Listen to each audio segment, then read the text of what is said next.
For more than 6 months, Alabama Senator and apparent Florida resident Tommy Tuberville has put our national security at risk by using a senatorial hold, which allows a single senator to block hundreds of military confirmations and promotions from advancing through the Senate. He's doing it to protest a Pentagon policy that ensures that service members in states where abortion is illegal can afford to travel out of state for the procedure and for other reproductive health care. Now, to be clear, the Pentagon does not pay for service members' abortions. They're simply reimbursing the travel expenses that these red states have imposed on women and girls by leaving them no option but to leave their state to get care. Tuberville showboating has left 3 of our military branches without confirmed chiefs for the first time in Defense Department history. And by the end of the month, the highest ranking position in the U.S. military could also be vacant, as the confirmation of General Charles Brown, who President Biden nominated in May to replace Joint Chiefs of Staff Chair General Mark Milley, hangs in the balance. Of course, Tuberville could end this blockade literally at any time. He is the only one that can do it, but he won't. Instead, he's blaming the Democrats. There is nothing disrespectful about a confirmation vote. If we do not vote on General Brown's nomination, then that is entirely the fault of the Democratic majority that runs this floor. Yeah, except here's the thing, it's not. And there's nothing General Milley can even do about it. Legally, he cannot stay in his position past October 1st, even if there's nobody approved to replace him. Something Tuberville, who let's just say is not a leading intellectual light of his party, apparently didn't even know. Have you had any more conversations with DOD or White House or anything? Do you expect to speak to them before Milley's retirement date hits? When is that? End of the month? Yeah, October 1st. I'll call Milley and wish him good luck, but I don't know whether he'll go anywhere until they get somebody confirmed. He's statutorily, he can't. He has to leave on October. He has to leave? Yeah. He's out. We'll get somebody else to do the job. But hopefully it's done by then. No, you can't.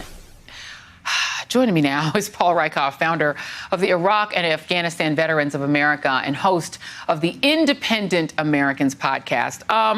Paul, you and I have talked about this offline, so I'm just going to give you the opportunity to respond to the fact that Tommy Tuberville doesn't even know the rules regarding the fact that General Milley cannot be replaced and cannot stay. Joy, to quote another Alabama football person, stupid is as stupid does. And Tommy Tuberville is stupid. I mean, Jon Stewart's called him. We can all see it. But it's even worse than that. He's reckless. He's irresponsible. He's radical. What he's doing is really a radical political positioning that we've never seen before. He's the equivalent of a political suicide bomber. He's going in and blowing up everything in support of his quest, his personal quest. That is a very radical political quest, and grandstanding, try to make himself this new second coming of the far right within the GOP, which is a very narrow group that I think we need to start to call the Confederate wing of the GOP, because this is the same guy who welcomed white nationalists into the military. He continues to be out of touch with reality. He's opposed by 7 former secretaries of defense and people on all sides of every political aisle. So he's very much in an isolated place. And no doubt he is damaging our military. Hundreds of flag grade officers are paralyzed. Their families can't move. And our enemies are celebrating. Putin loves this. North Korea loves this. Anyone who wants to do harm to America can only wish for something like this to happen. And I think we get to the point now, Joy, where it's about action. A lot of Democrats and Republicans have been talking a great game, but what are they doing about it? They need to call for him to resign. And I think it's important to note, not a single Republican or Democrat has called on him to resign. And he keeps ratcheting up the stakes. The damage keeps getting more vast. People need to start getting more serious. You're absolutely right. I mean, I'm going to really quickly play a representative named Michael McCall, because you're an independent, but I want to just play a Republican. One of those Republicans you're talking about that's been going at him. Take a listen. This is paralyzing the Department of Defense. You know, the idea that one man in the Senate can hold this up for months. I understand maybe promotions, but nominations is paralyzing the Department of Defense. I think that is a national security problem and a national security issue.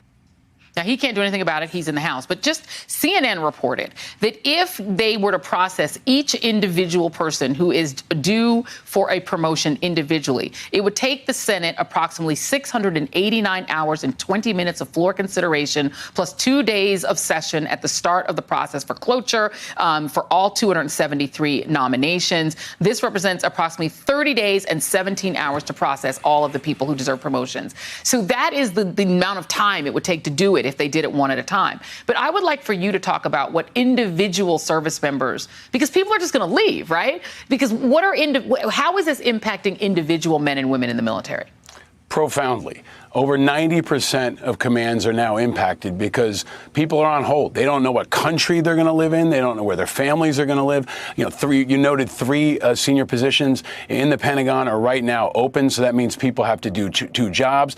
And at the end of the month, we won't have a confirmed chairman of the Joint Chiefs of Staff. That is a very big deal. Tommy Tuberville, claims to know a lot about football fields. He knows nothing about battlefields. He's opposed to everybody who's ever worn the uniform with any kind of stature or standing. And he also apparently doesn't understand how the Senate works. This can all go away if he backs down. But he's actually loving this. He loves the attention. He loves the support from Trump and other people that are in the more radical wing of the GOP. And he's acting like he's the second coming of Robert E. Lee. I mean, what he's trying to do here is not just undermine our military. He's trying to drag us back to another time. He doesn't understand the military of 2023. He sounds like he's trying to make the military of 1853. He sounds like he's trying to create the Confederate Army rather than the American Army of 2023. That's why this is much bigger than just being about our military. It's about his radical political agenda that he's trying to jam down our Pentagon.